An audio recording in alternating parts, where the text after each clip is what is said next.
Halo, selamat sore semuanya. Perkenalkan, nama saya Gola Talakua dari kelas 5A, program studi administrasi bisnis terapan dengan NIM 1320134095.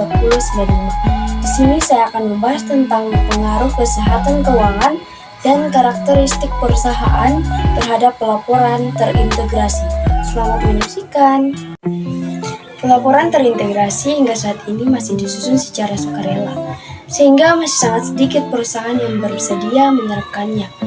Dengan menggunakan data sekunder yang diperoleh dari laporan keuangan tahunan dari 20 badan usaha milik negara atau BUMN tahun 2012 sampai 2018, 140 poll observasi.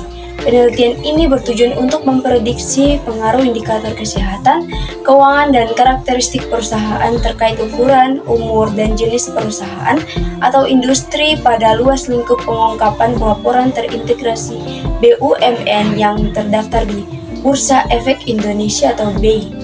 Analisis yang dilakukan pada penelitian ini meliputi analisis statistik, deskriptif, dan analisis inferensial. Penelitian ini memberikan bukti empiris bahwa indikator kesehatan keuangan dan ukuran perusahaan berpengaruh negatif terhadap luas pengungkapan pelaporan terintegrasi. Variabel umur dan jenis perusahaan atau industri tidak berpengaruh terhadap luas pengungkapan pelaporan terintegrasi. Hasil riset ini mengindikasikan bahwa sejalan dengan teori penyisalan atau signaling teori, semakin rendah tingkat kesehatan keuangan dan semakin kecil ukuran perusahaan, maka perusahaan akan semakin meningkatkan cakupan pengungkapan dalam pelaporan terintegrasi dengan tujuan untuk meningkatkan nilai perusahaan. Satu pertemuan. Iklan pengantar konsep laporan keuangan telah berkembang secara dinamis dalam 20 tahun terakhir. Perkembangannya dianggap lebih cepat dibandingkan dengan dampak langsungnya terhadap pemangku kepentingan, lingkungan sosial, bahkan lingkungan global. Perkembangan pelaporan tidak hanya terfokus pada kinerja keuangan, tetapi juga pada penyampaian informasi dengan keuangan yang terintegrasi atau integrated reporting. Konsep laporan terpadu ini muncul setelah diperkenalkannya konsep triple bottom line dan sustainability reporting. Dengan demikian, kedua bentuk pengungkapan tersebut memiliki nilai manfaat yang berbeda bagi pengambil keputusan. Pemisahan ini sering membingungkan pengguna laporan keuangan seperti investor dan kreditur, karena informasi yang disajikan seringkali dianggap tidak berhubungan. Akibatnya, para pengguna laporan keuangan kesulitan untuk menemukan informasi yang dibutuhkan. Sampai saat ini, pemisahan kedua laporan tersebut masih menuai pro dan kontra dari berbagai pilihan. Oleh karena itu, diterapkan integrasi dalam proses pelaporan keuangan.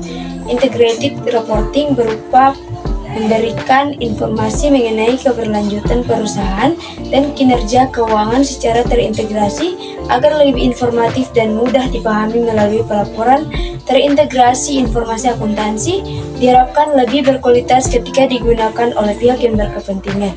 Sebagai contoh, ketika investor berusaha mengambil keputusan dalam menentukan alokasi modal, pelaporan terintegrasi sangat penting dalam mendukung kejelasan kandungan ini informasi, baik informasi keuangan maupun non-keuangan. Sampai saat ini, pelaporan terintegrasi masih dilakukan secara sukarela dan sangat sedikit perusahaan yang menerapkannya. Alasan kurangnya praktik pengungkapan yang menyatakan bahwa saat ini belum diwajibkan dalam hukum manapun di seluruh dunia. Hal ini menemukan pertanyaan, apakah penerapan praktik pengungkapan pelaporan terintegrasi benar-benar dibutuhkan oleh pemangku kepentingan dalam pengambilan keputusan, dan apakah pemegang saham bersedia membayar lebih untuk pelaporan terintegrasi. Mengungkapkan bahwa terdapat dua jenis perusahaan yang ditekankan untuk mempertimbangkan luas pengungkapan yang harus disajikan, yaitu perusahaan besar dan perhatian publik yang besar dan perusahaan yang berada dalam fase matang. BUMN atau BUMN tergolong perusahaan dengan perhatian publik yang besar, sehingga tekanan untuk mempertimbangkan jangkauan pengungkapan cukup besar. Hal ini karena perusahaan diharapkan lebih transparan dan berkomitmen untuk meningkatkan kualitas hidup masyarakat Laporan keuangan yang diterbitkan oleh BUMN bertujuan untuk melihat kondisi keuangan perusahaan dengan memberikan informasi tentang kesehatan perusahaan guna mempertahankan eksistensi dan persaingannya. Penelitian ini memiliki 3 tujuan. Pertama, mengevaluasi kinerja keuangan khususnya kondisi kesehatan pada aspek keuangan BUMN yang terdaftar di BI. Kedua, mengetahui sejauh mana pengungkapan berdasarkan indeks. Ketiga, memprediksi pengaruh indikator kesehatan keuangan BUMN dan karakteristik perusahaan terkait ukuran umur dan jenis industri terhadap luas pengungkapan pelaporan terintegrasi BUMN atau BI. Pengembangan hipotesis kesehatan keuangan dan pengungkapan pelaporan terintegrasi. Mengungkapkan bahwa entitas dengan peluang pertumbuhan yang lebih tinggi cenderung mengungkapkan informasi lebih banyak daripada entitas dengan peluang pertumbuhan yang lebih rendah. Hal ini dikarenakan entitas dengan pertumbuhan yang lebih baik tentunya memiliki kinerja keuangan yang lebih baik pula. Selain itu, entitas ini juga akan membutuhkan sumber daya yang besar dalam waktu dekat. Entitas ini cenderung mengadopsi mekanisme tata kelola yang lebih baik melalui praktik pengungkapan yang lebih baik dan lebih transparan untuk melindungi investor melalui pengungkapan kinerja keuangan dan non-keuangan, tata kelola yang baik dan perlindungan pemegang saham minoritas dapat menurunkan biaya modal sehingga investor cenderung membiayai jenis entitas ini. Hal ini sejalan dengan teori keagenan di mana manajer sebagai agen bertugas untuk meningkatkan kinerja keuangan perusahaan untuk memaksimalkan nilai perusahaan yang diterima baik oleh pemegang saham maupun pemangku kepentingan lainnya. Dalam perusahaan dengan kinerja yang baik akan mampu memberikan sinyal positif bagi investor. Oleh karena itu, kinerja perusahaan khususnya kinerja keuangan menjadi faktor penentu tingkat pengungkapan yang disajikan oleh perusahaan. Perusahaan dengan kinerja keuangan yang baik tentunya akan mengungkapkan informasi yang lebih relevan, lebih berkualitas, dan lebih banyak dibandingkan perusahaan dengan kinerja keuangan yang buruk. Perusahaan dengan kinerja keuangan yang buruk berusaha untuk menyembunyikan kinerja mereka dari para pemangku kepentingan dan menghindari risiko yang dapat membahayakan posisi mereka. Perusahaan yang efisien dalam mengelola kinerja keuangannya cenderung memberikan informasi yang lebih baik dan relevan kepada investor untuk memperoleh modal dibandingkan dengan perusahaan yang kurang efisien sesuai dengan teori keagenan. Manajemen sebagai agen dalam suatu perusahaan akan berusaha untuk meningkatkan kinerja keuangan guna meningkatkan insentif. Salah satu cara mereka melakukan ini adalah dengan mengungkapkan informasi yang lebih rinci untuk mendapatkan kepercayaan dari investor. Selain itu, ketika kinerja keuangan perusahaan menjadi baik dan menguntungkan, perusahaan akan menjadi sasaran penguasaan publik, sehingga diperlukan penerapan mekanisme tata kelola yang lebih baik. Salah satu cara untuk melakukannya adalah melalui pengungkapan sukarela untuk menghindari potensi penertiban regulasi eksternal, entitas yang lebih profitable, dan menunjukkan manajemen arus kas yang tinggi cenderung menghasilkan integrated reporting yang lebih berkualitas. Namun, hubungan antara kinerja keuangan dan tingkat pengungkapan masih menjadi bahan perdebatan.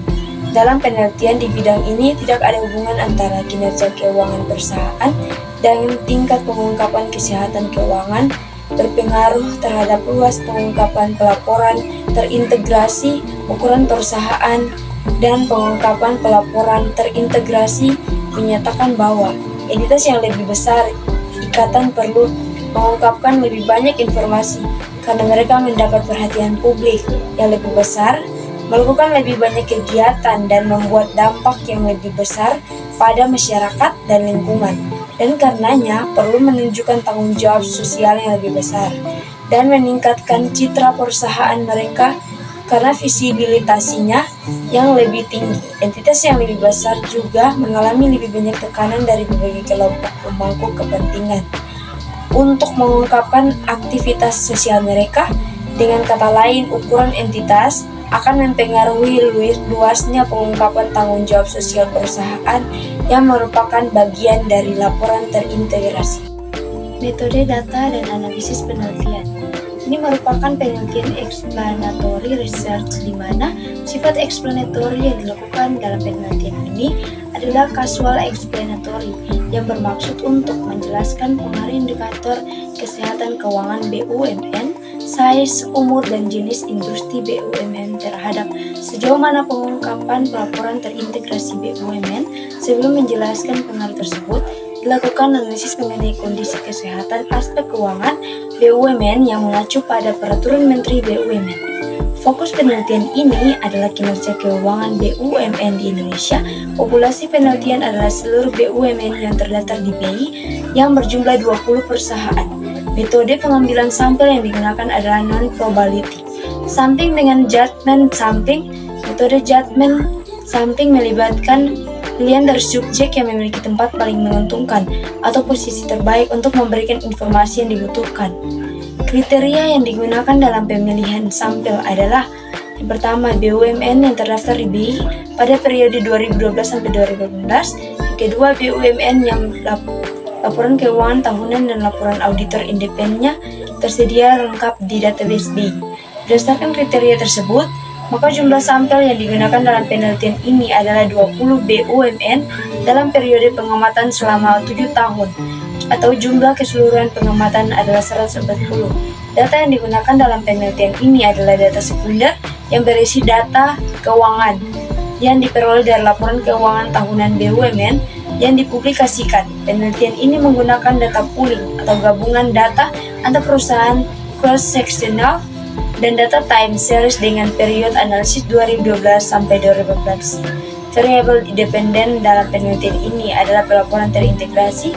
Ruang lingkup pelaporan terintegrasi terdiri dari 9 elemen: gambaran organisasi dan lingkungan eksternal, tata kelola perusahaan, identifikasi pemangku kepentingan, model bisnis, risiko dan peluang, strategi dan lokasi sumber daya, kinerja, pandangan, dan dasar penyajian yang ditambahkan dengan karakteristik laporan kualitatif.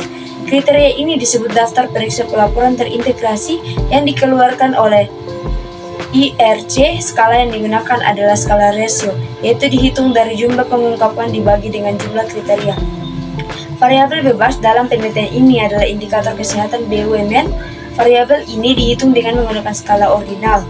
Berdasarkan kriteria yang digunakan dalam keputusan Menteri, penetapan skala dilakukan dalam 2 tahap. Pertama, menghitung penilaian kesehatan berdasarkan aspek finansial, dan kedua, menarik kesimpulan mengenai tingkat kesehatan BUMN dengan memberikan skala 1-9 atau kategori tidak sehat, C, sampai dengan kategori sehat AAA. Aspek keuangan yang dinilai dalam penelitian ini adalah return on equity atau ROE, return on investment ROI, cash ratio, current ratio, collection period, inventory turnover, total asset turnover, dan capital ratio total aset. Selain itu, ada juga variabel bebas lainnya yang meliputi ukuran, umur, dan jenis industri debu. Ukuran perusahaan diukur dengan ukuran BUMN berdasarkan total aset yang dimiliki. Umur perusahaan dihitung berdasarkan lamanya waktu sejak berdirinya BUMN sampai dengan tahun sampling. Jenis industri adalah jenis usaha BUMN seperti bidang pengelolaan sumber daya alam dan non-alam. Teknik analisis data dalam penelitian ini dilakukan dengan analisis statistik deskriptif dan inferensi. Pengujian statistik deskriptif dilakukan terlebih dahulu untuk menganalisis gambaran umum data terkait kondisi kesehatan BUMN, sejauh mana pengungkapan integrated reporting berdasarkan indeks 11 IRC, size, umur, dan jenis industri BUMN. Analisis statistik deskriptif dilakukan untuk memeriksa analisis frekuensi, tendensi sentral, dan dispersi. Selanjutnya dilakukan pengajuan statistik inferensi untuk menarik kesimpulan berdasarkan data penelitian. Data yang digunakan dalam penelitian ini adalah data parallel atau pollet data. Data panel merupakan data yang merupakan gabungan antara data cross section dan data time series. Pada data ini terdapat beberapa metode yang dapat digunakan untuk mengestimasi model regresi, yaitu polling least square, common effect, pendekatan efek tetap atau fixed effect, dan pendekatan efek acak. Langkah pertama analisis data adalah memilih model terbaik antara common effect, fixed effect, dan random effects. Penentuan model terbaik antara common effect dan fixed effect dilakukan dengan Coe test yang dilanjutkan dengan Hausman test. Ausment test dilakukan untuk memilih model terbaik antara fixed effect dan random effect. Analisis data dalam penelitian ini dibantu dengan software statistik atau Stata12. Setelah menentukan model estimasi data terbaik dalam penelitian ini, selanjutnya dilakukan pengujian hipotesis. Uji asumsi klasik pada data panel juga dilakukan yang meliputi uji autokorelasi dan uji heteroskedasititas. Pengujian multikonerialitas tidak dilakukan karena data panel biasanya menunjukkan konerialitas antar variabel yang sangat kecil sehingga kemungkinan terjadinya multikonerialitas rendah. 4. Hasil statistik deskriptif. Pengujian statistik deskriptif bertujuan untuk menemukan gambaran umum dari data. Analisis yang dilakukan meliputi analisis frekuensi, tendensi, sentral, dan dispersi. Tabel 1 di bawah ini menyajikan hasil analisis statistik deskriptif. Berdasarkan tabel di atas terlihat bahwa rata-rata kondisi kesehatan keuangan BUMN adalah 6,5. Angka tersebut menunjukkan bahwa rata-rata kondisi kesehatan keuangan BUMN yang diamati menunjukkan tingkat kesehatan keuangan yang baik dengan nilai konversi A, tetapi berdasarkan nilai minimum masih ada yang mengalami kondisi tidak sehat atau konversi B dengan nilai 4. Rata-rata tingkat pengungkapan pelaporan terintegrasi BUMN adalah 94%. Artinya, hampir seluruh komponen pelaporan terintegrasi berdasarkan indeks IIRC telah diungkapkan oleh BUMN. Tabel tersebut juga menunjukkan bahwa rata-rata usia BUMN adalah 72,9 tahun. Ukuran rata-rata adalah 25,56. Selanjutnya berdasarkan jenis industri, hanya ada 7 perusahaan yang menjalankan usaha terkait pertambangan atau pengelolaan sumber daya alam, yaitu Aneka Tambang atau Antam, Perusahaan Gas Negara atau PGN, Krakatau. 5. Diskusi indikator kesehatan keuangan BUMN berpengaruh terhadap luas pengungkapan pelaporan terintegrasi. Hasil analisis regresi pada modul regresi sebagaimana disajikan pada tabel 3 menunjukkan bahwa FIA atau Financial Health berpengaruh negatif terhadap luas pengungkapan integrated reporting. Hal ini terlihat dari nilai signifikansi dan beta yang menunjukkan angka negatif. Dengan demikian, hasil pengujian mendukung hipotesis pertama atau H, indikator kesehatan keuangan berpengaruh negatif terhadap luas pengungkapan integrated reporting. Artinya, semakin rendah tingkat kesehatan keuangan BUMN akan cenderung meningkatkan luas pengungkapan integrated reporting. Hal ini didasarkan pada signal teori yang mengimplikasikan bahwa perusahaan yang berada dalam fase pertumbuhan kinerja keuangan akan berusaha memberikan sinyal positif kepada calon investor melalui tingkat pengungkapan yang lebih tinggi dalam pelaporan terintegrasi untuk menciptakan peningkatan nilai perusahaan. Hal ini sesuai dengan signaling teori.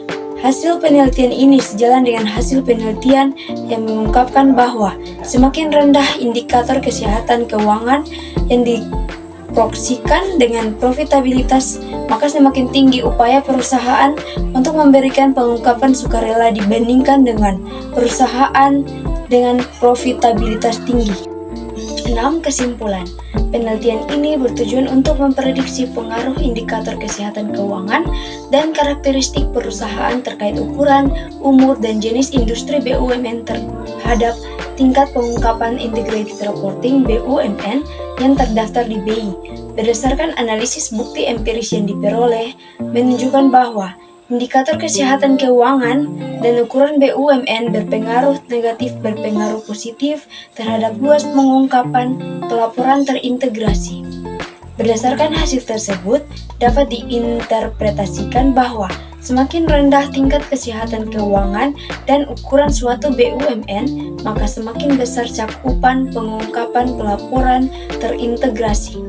Hasil ini mendukung signaling teori yang menyatakan bahwa perusahaan yang sedang dalam fase tumbuh akan berusaha memberikan sinyal positif kepada calon investor melalui pengungkapan yang lebih luas dalam integrated reporting dengan tujuan untuk menciptakan nilai perusahaan yang meningkat. Namun demikianlah, umur BUMN dan jenis industrinya tidak mempengaruhi luas pengungkapan pelaporan terintegrasi.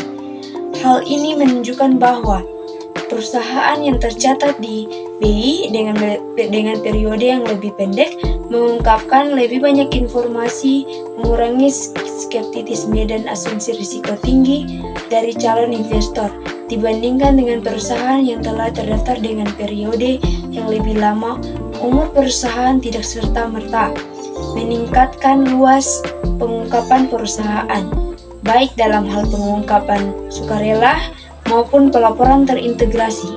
Selanjutnya, jenis industri tidak berpengaruh terhadap luasnya pengungkapan pelaporan terintegrasi.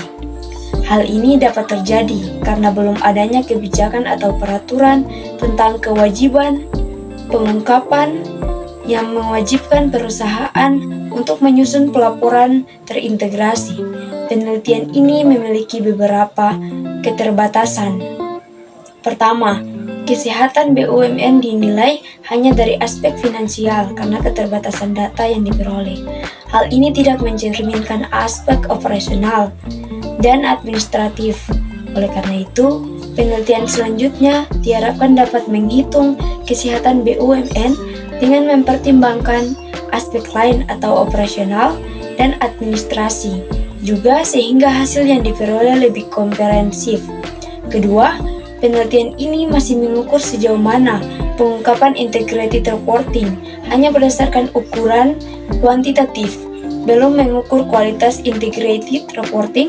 Oleh karena itu, penelitian selanjutnya diharapkan dapat mempertimbangkan hal tersebut dengan mengklasifikasikan kedalaman informasi yang diperoleh dalam laporan tahunan perusahaan, sehingga tidak hanya terfokus pada pengukuran keberadaan komponen pengungkapan informasi.